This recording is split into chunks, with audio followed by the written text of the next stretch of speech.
এই হবিবপুরের ইস্কন মন্দির। খুব সুন্দর জায়গা, আপনারা আসবেন, এখানে সময় কাটাবেন, প্রসাদ খাবেন, খুব সুন্দর লাগবে। গাড়ি নিয়ে আসবেন, গাড়ি রাখার সুবন্দোবস্ত রয়েছে এখানে।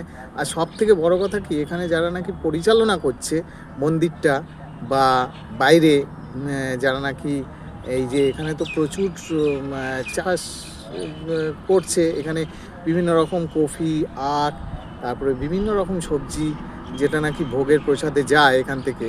হ্যাঁ, তো এনাদের ব্যবহার খুব ভালো, খুব ভালো, আপনাদের কোনো দিক থেকে খারাপ লাগবে না। তারপরে তো পরিবেশ আছেই, সুন্দর মনোরম পরিবেশ, দারুণ। আসুন, ঘুরে যান এখান থেকে, খুব সুন্দর সময় কাটলাম আমি।